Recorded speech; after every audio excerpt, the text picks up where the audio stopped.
My husband looked away. His twin crossed the line, and it all began with the panties. For 10 years, I lived in a marriage that erased me completely. My husband treated me like furniture, present but invisible, functional but unvalued. When I finally found the courage to divorce him, I swore I'd never again accept being ignored or diminished. Then I met someone who, by cruel coincidence, looked almost exactly like the man who'd destroyed my self-worth. Same face, same build, same features that I'd learned to associate with neglect and disappointment. But everything else was different.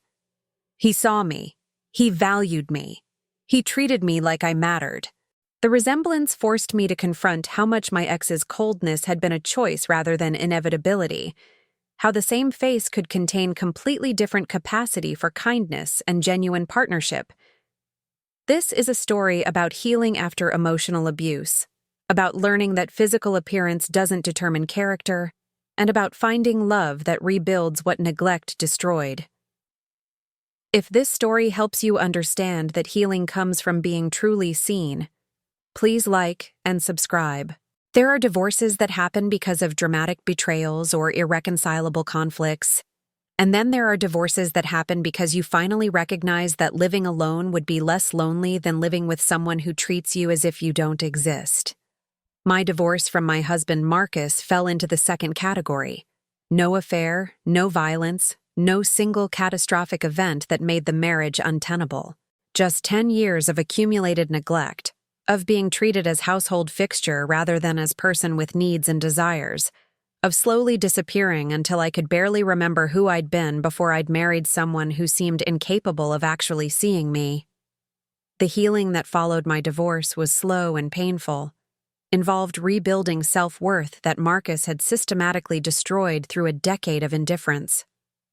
And then I met someone who looked so much like Marcus that my initial reaction was visceral fear and revulsion, until I realized that despite the nearly identical physical appearance, this man treated me with genuine interest and care that Marcus had never shown, that the same facial features could house completely different capacity for partnership and emotional connection.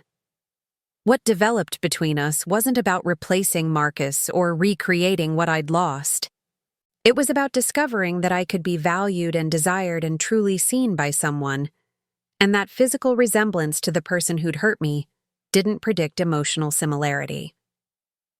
My name is Rebecca Foster, and I'm 38 years old. I'd been married to Marcus for 10 years when I finally filed for divorce. 10 years during which I'd slowly lost myself through his systematic emotional neglect and his treatment of me as convenient domestic servant rather than as partner he actually valued. Marcus was 41 when we divorced, worked as an accountant for a mid-sized firm, made comfortable middle-class income that provided stable, if not luxurious, lifestyle. I'd worked as a librarian before our marriage, had loved my career and the independence it provided, but Marcus had convinced me to quit shortly after we married, arguing that managing our household full-time would be better use of my time than continuing to work when we didn't urgently need my income. Looking back now with the clarity that comes from distance and therapy, I can see that this decision, me quitting my job at Marcus's urging, was the first major step in my gradual erasure, the beginning of my transformation from independent person with career and identity into someone whose entire existence was organized around facilitating someone else's comfort.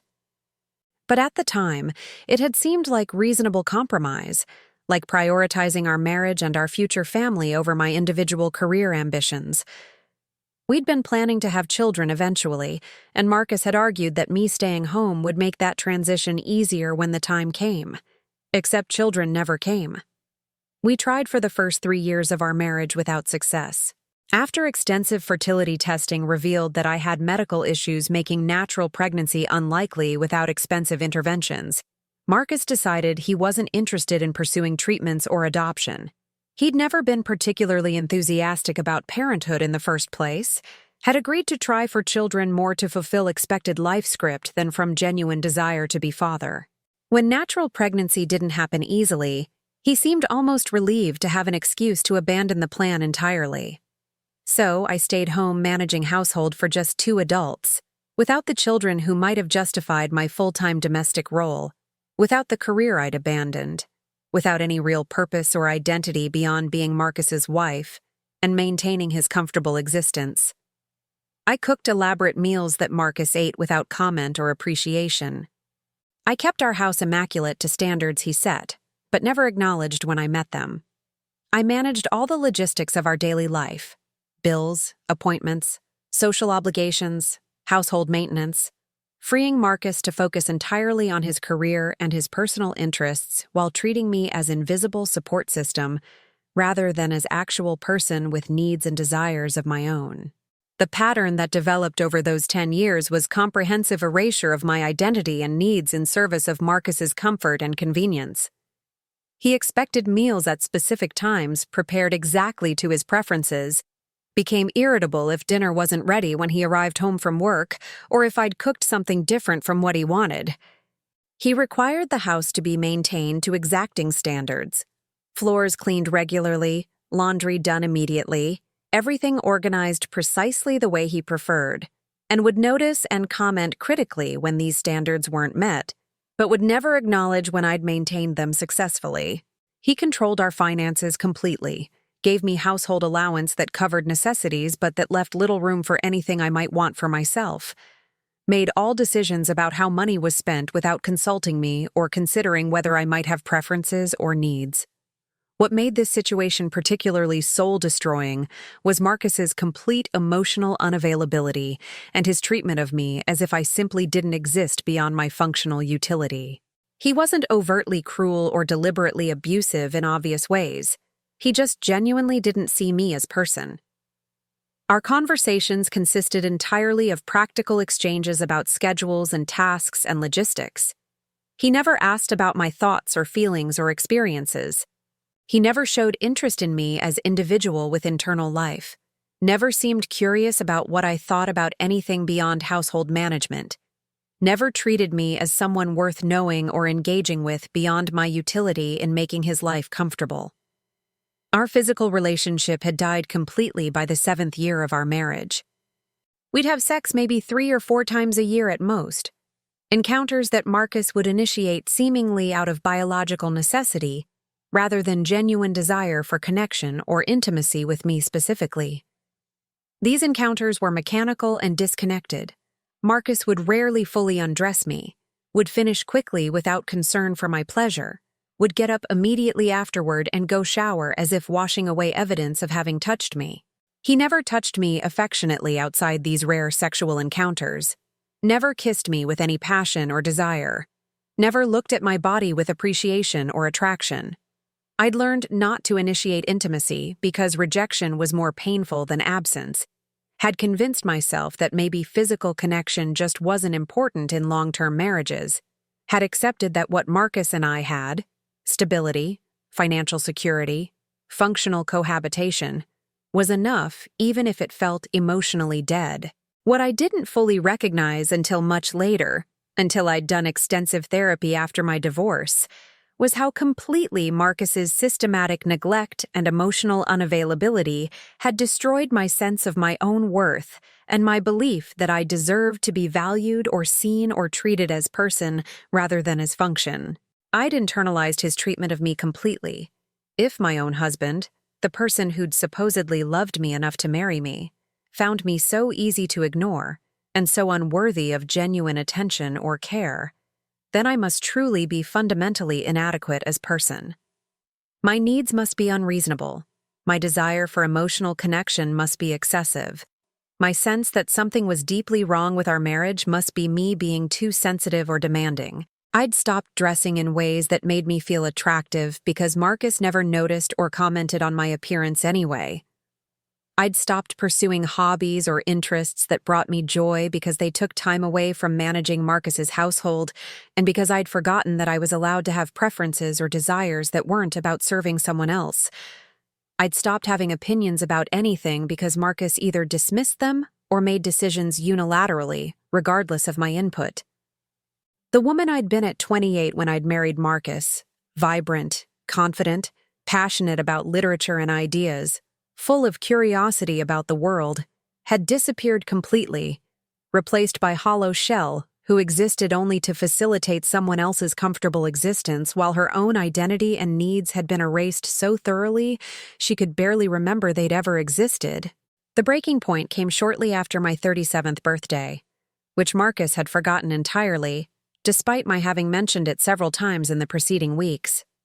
I'd spent the day alone, had cooked a nice dinner hoping Marcus might remember and acknowledge the occasion even belatedly, had waited for him to come home. When he'd arrived, he'd eaten the meal I'd prepared without comment, had spent the evening watching television without speaking to me beyond practical necessities, had gone to bed without ever acknowledging that it was my birthday or that I might have wanted some recognition or celebration, or even basic acknowledgement of my existence beyond my functional utility.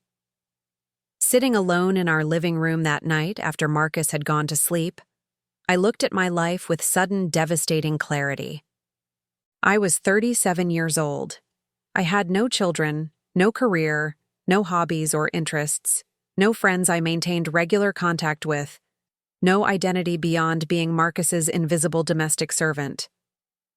I spent my days performing tasks that he expected but never acknowledged, tasks that made his life comfortable while my own needs had become so irrelevant and so suppressed that I'd forgotten I had any. Marcus didn't love me. He probably never had. He valued my functional utility, appreciated having someone manage his household and his logistics. But he didn't see me as actual person worthy of attention or care or genuine partnership.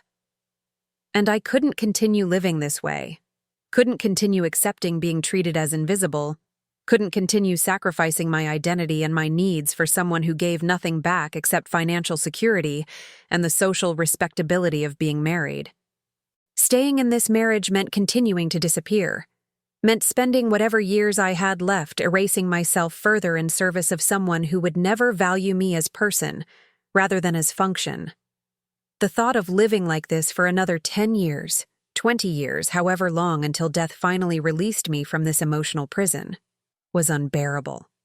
I filed for divorce the following week, told Marcus calmly that our marriage was over, that I couldn't continue living as his invisible servant, that I deserved better than to be treated as if I didn't exist beyond my utility in making his life comfortable. Marcus's response was telling. He was surprised and somewhat irritated, couldn't understand why I was suddenly dissatisfied with marriage that from his perspective had been functioning adequately. I'd been performing my wifely duties, he'd been providing financial support. What more could I possibly want? His genuine incomprehension revealed how completely he'd failed to see me as person, how thoroughly he'd understood our marriage as transaction where I provided domestic services in exchange for financial security rather than as partnership between two people who supposedly cared about each other. The divorce was relatively straightforward since we had no children, and Marcus didn't particularly care whether I stayed or left. I was convenient, but clearly not essential to his comfortable existence.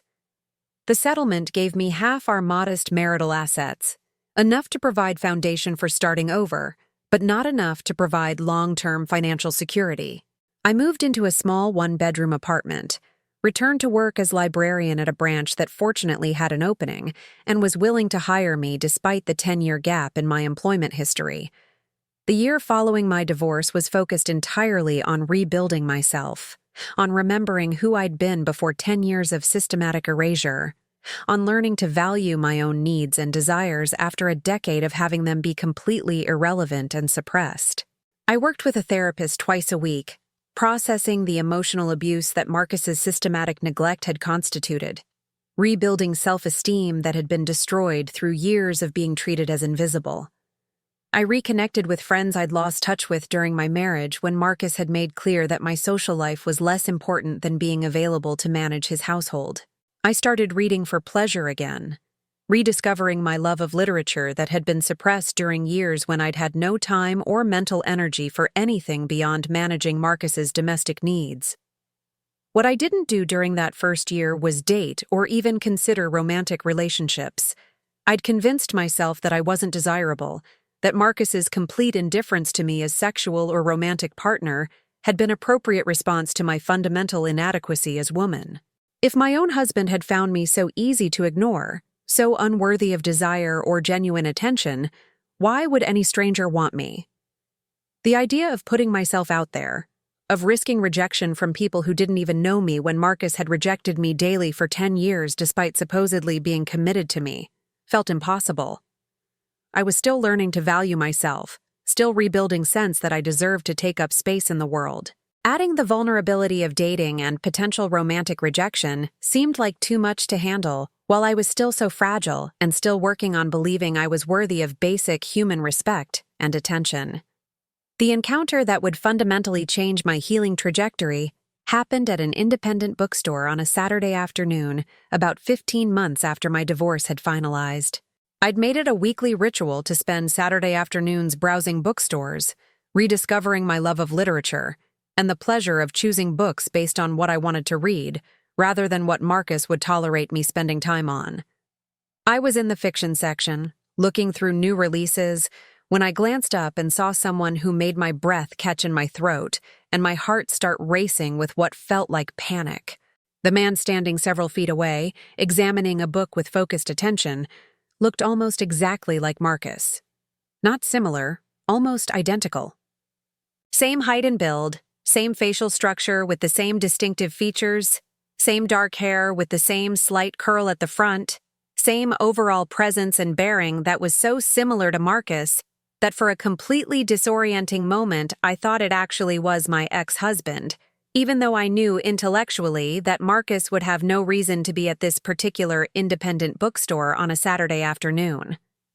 My initial reaction was visceral fear and something approaching nausea.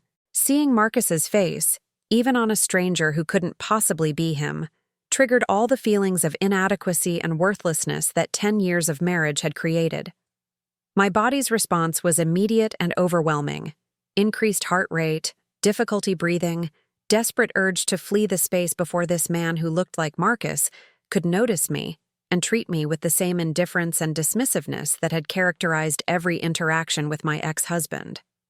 I turned to leave the section quickly, wanting to get away from this stranger whose physical appearance was triggering trauma responses I'd been working on in therapy for over a year. But in my haste to escape, I accidentally bumped into a display table, knocking several books onto the floor with a clatter that drew the attention of everyone nearby, including the man who looked like Marcus. He looked up from the book he'd been examining, made eye contact with me, and his face transformed with a warm, genuine smile that was so completely unlike anything I'd ever seen on Marcus's face that for a moment I questioned whether they actually looked as similar as I'd initially thought. Marcus had rarely smiled at all during our marriage, and when he did, it was controlled and minimal, never the kind of open, friendly expression this stranger was directing at me with what seemed like genuine warmth and interest. "Are you all right?" the man asked, moving toward me with what appeared to be genuine concern rather than irritation at the disruption I'd caused. "That looked like it startled you. Let me help you pick these up." He started gathering the books I'd knocked over, his movements careful and considerate, his attention focused on helping me rather than on making me feel worse about the minor accident I'd caused. I knelt down to help gather the books, my hands shaking slightly from the adrenaline of my panic response to seeing someone who looked so much like Marcus. "I'm fine," I managed to say, though my voice was unsteady. "I'm sorry about the mess. I got startled and wasn't paying attention to where I was going." We finished collecting the books and restacking them on the display table. The man looked at me with what seemed like genuine concern, his attention fully focused on me in ways that Marcus's attention had never been during our entire marriage. "Are you sure you're all right?" he asked gently. "You look really pale, and you seemed genuinely frightened when you saw me." "I'm sorry if I did something that scared you. I promise I'm harmless." The kindness in his voice, the genuine concern for my well-being, the way he was actually looking at me and seeing that I was distressed, rather than just going back to his own activities, all of it was so completely different from how Marcus would have responded to the same situation that I felt tears starting to form. "You didn't do anything wrong," I said, trying to compose myself. You look exactly like someone I used to know, someone who hurt me badly." The resemblance is disturbing. For a moment, I thought you actually were my ex-husband, even though I know that's impossible." The man's expression shifted immediately to understanding and sympathy. "That must have been really jarring," he said with what seemed like genuine empathy. "I'm so sorry that seeing me triggered that kind of reaction. I hope the resemblance to your ex is purely physical and doesn't extend to personality or behavior, especially if seeing someone who looks like him caused that kind of fear response. I'm Daniel, by the way." He extended his hand in a gesture that felt respectful rather than presumptuous. I shook his hand, introduced myself, felt some of my initial panic subsiding as I registered that despite looking almost identical to Marcus physically, this man's demeanor and his treatment of me were completely different from anything Marcus had ever displayed. Where Marcus would have ignored my distress or been irritated by it, Daniel seemed genuinely concerned. Where Marcus had never really looked at me or seen me as person, Daniel's attention was focused and present in ways that felt both foreign and deeply appealing. We started talking, initially about the books we'd each been looking at, conversation gradually expanding to more personal topics as Daniel asked questions that showed genuine interest in my responses, rather than just going through motions of polite conversation. He asked what I did for work, seemed genuinely interested when I told him I was a librarian, asked follow-up questions about what I liked about my job and what kinds of books I personally enjoyed reading. Within 20 minutes, I felt more seen and heard and valued than I'd felt in the entire 10 years of my marriage to Marcus. Felt my thoughts and perspectives being treated as interesting and worthy of genuine engagement, rather than as irrelevant impositions on someone else's time. The physical resemblance to Marcus remained obvious and somewhat disconcerting throughout our conversation. But everything else about Daniel was so completely different from Marcus that the similarity started to feel less threatening and more like evidence of something important I'd needed to learn. Physical appearance didn't determine character or capacity for genuine human connection and kindness.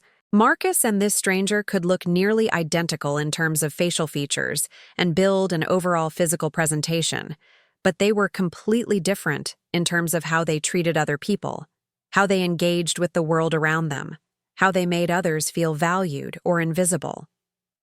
Daniel told me he was an architect, worked for a firm that specialized in sustainable residential design, had moved to our city about 6 months ago for the job. He was 39, had been divorced for about 3 years after a marriage that had ended when both he and his ex-wife had recognized they'd grown into fundamentally incompatible people who were staying together out of habit, rather than genuine desire to be partners.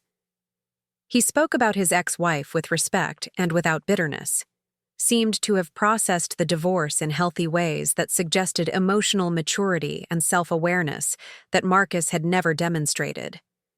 When we'd been talking for well over an hour and the bookstore staff were starting to give signals that they'd be closing soon, Daniel asked if I'd like to continue our conversation over coffee sometime.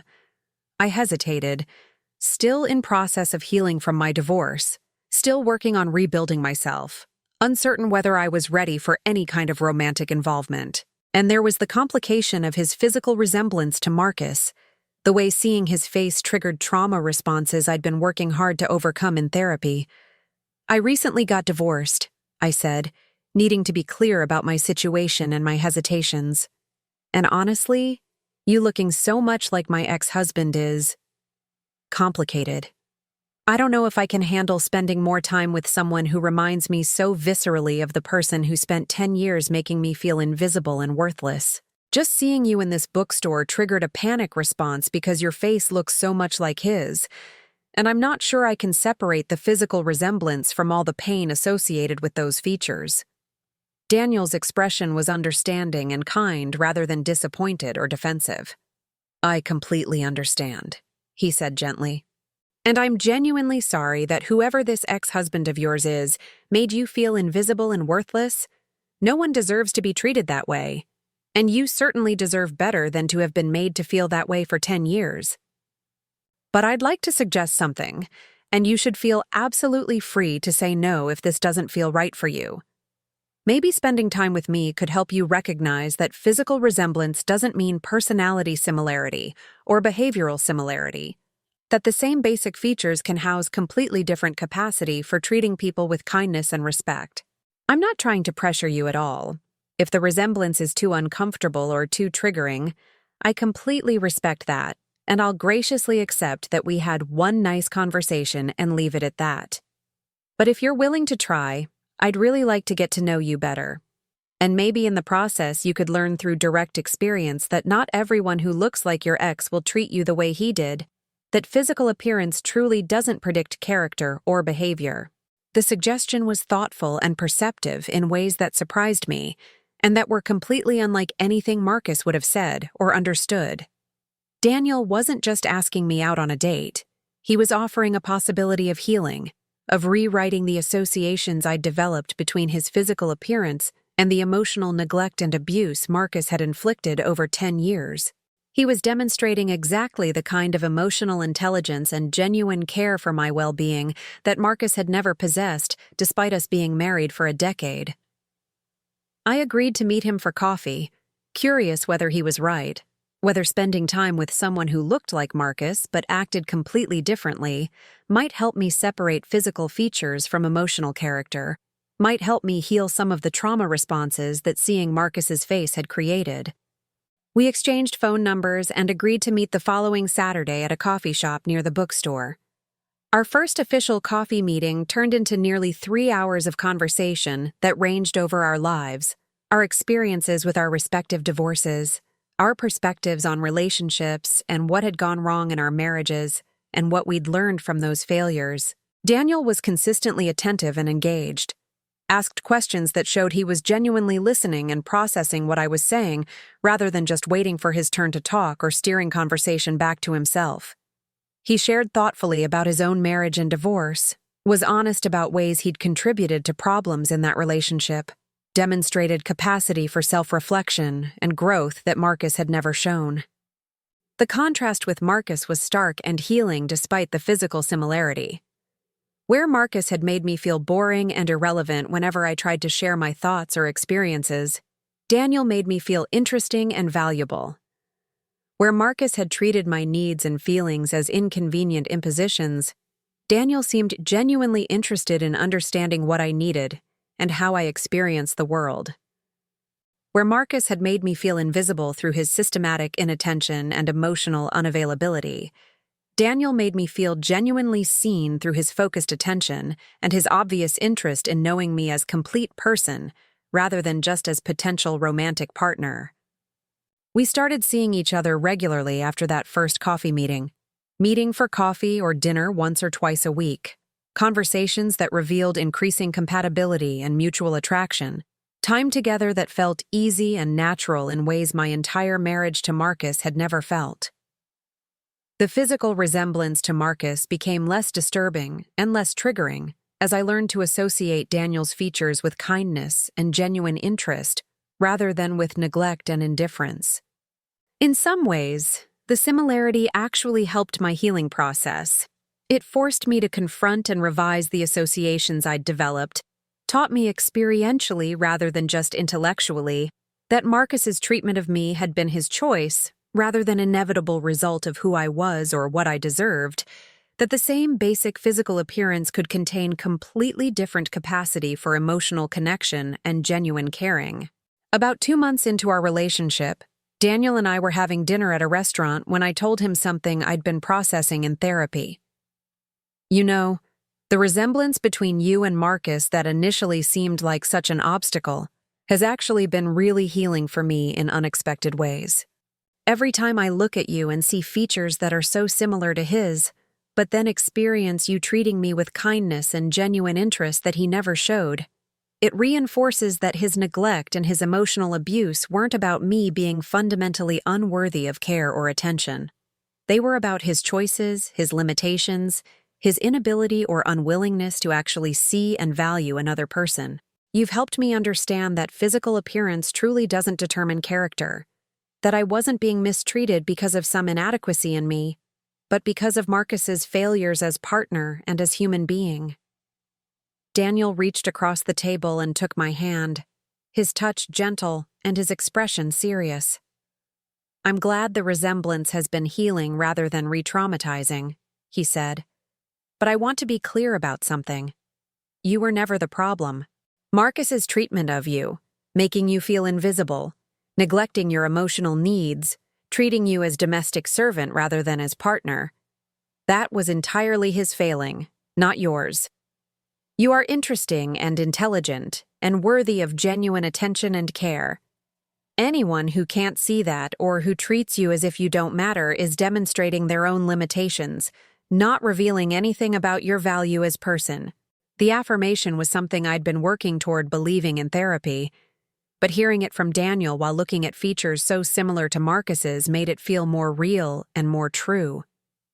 If someone who looked almost identical to Marcus could see value in me that Marcus had never recognized, then maybe that value had been there all along, and Marcus had simply been incapable or unwilling to see it. About 3 months into our relationship, Daniel and I became physically intimate.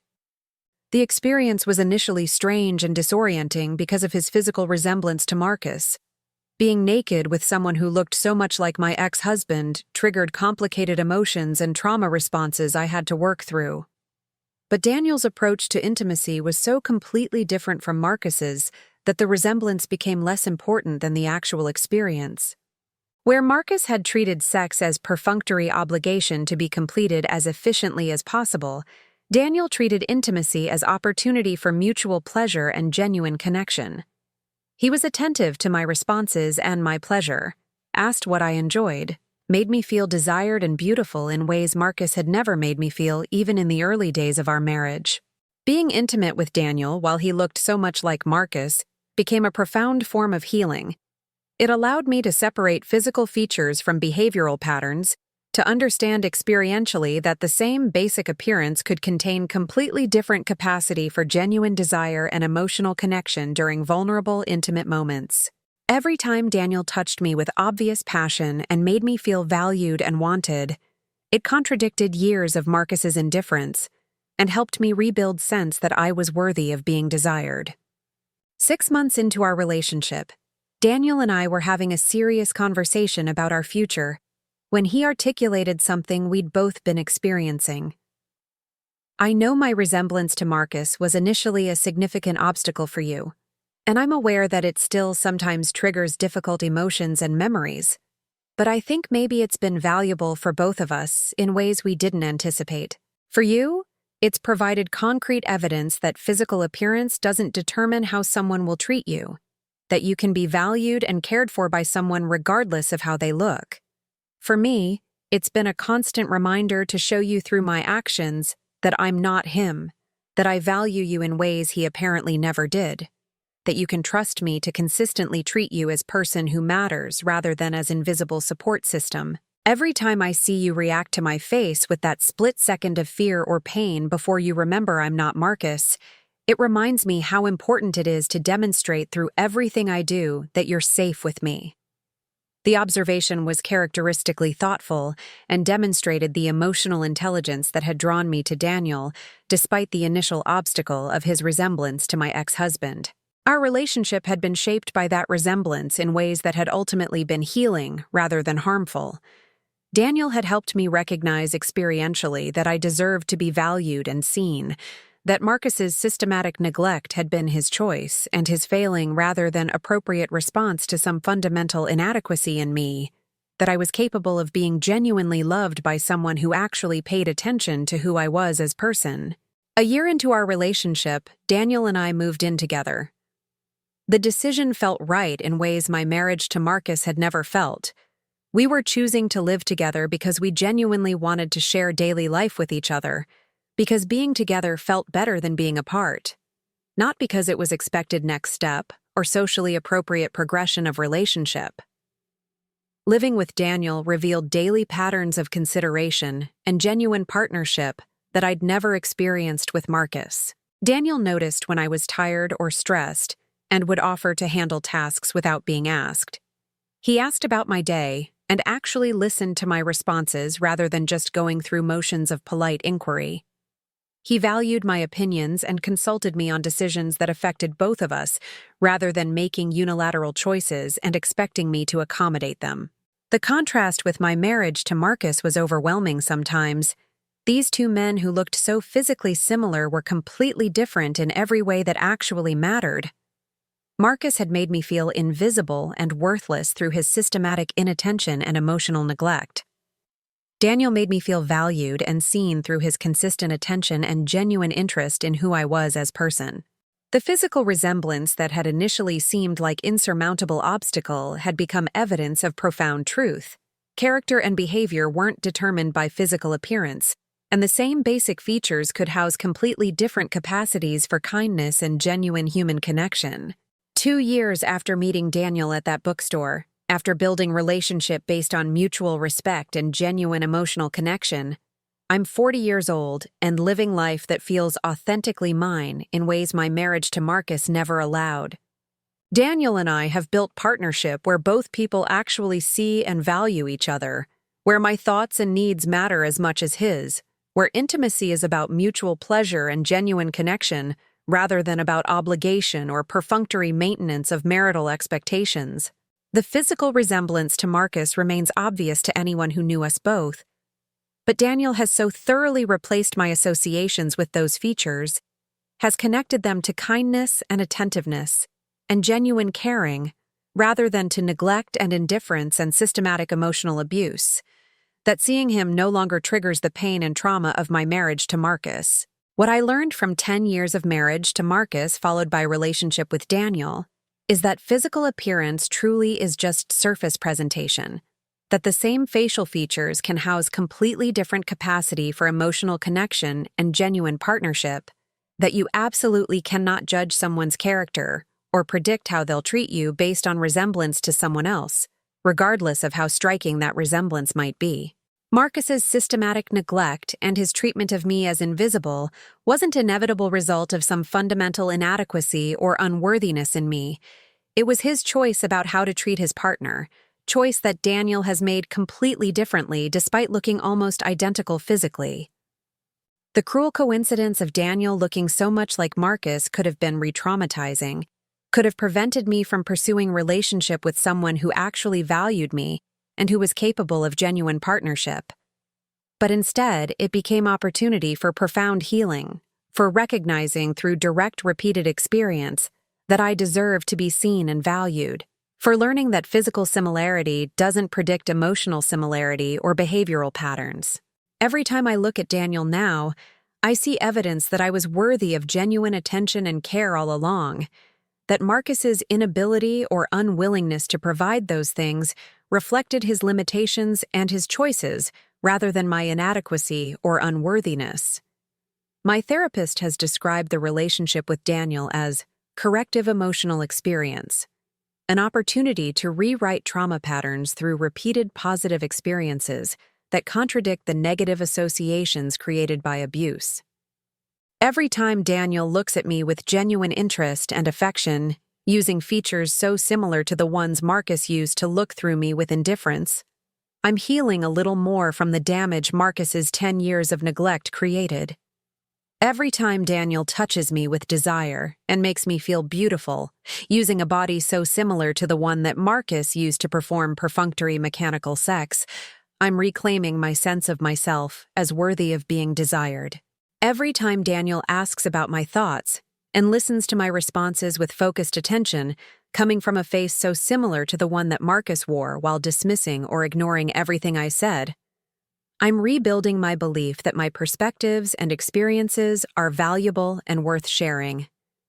The physical resemblance between Daniel and Marcus that initially seemed like obstacle or even cruel joke has become gift, a daily reminder that I wasn't the problem in my marriage, that I am worthy of genuine care and attention, that the same physical template can contain completely different capacity for kindness depending on the person inhabiting it. Daniel didn't save me. I'd already saved myself by leaving Marcus and doing the hard therapeutic work of rebuilding my sense of worth. But he helped me complete my healing by showing me experientially rather than just intellectually that I was worthy of the kind of genuine partnership I'd never experienced with Marcus, despite being married to him for a decade. My name is Rebecca Foster. I spent 10 years married to a man who treated me as invisible domestic servant, who made me feel worthless through systematic emotional neglect and complete indifference to my existence as person rather than function. After my divorce, I met someone who looked almost exactly like my ex-husband. Same face, same build, same features I'd learned to associate with pain and inadequacy and the trauma of being systematically ignored. But Daniel treated me completely differently than Marcus ever had, showed me that physical resemblance doesn't determine character or predict behavior, helped me recognize through repeated positive experiences that I'd deserved better all along, and that Marcus's neglect had been his failing rather than appropriate response to my fundamental inadequacy. The resemblance that could have been curse became profound gift, evidence that same features can house completely different capacity for kindness, proof that I was worthy of genuine partnership, foundation for healing that came from being truly seen after a decade of invisibility. Sometimes healing comes from the most unexpected places, from facing what frightens you and discovering it contains possibility rather than just pain. Thank you for reading. If this story helps you understand that healing comes from being truly seen, please like and subscribe. Claude é uma IA e pode cometer erros. Por favor, verifique as respostas.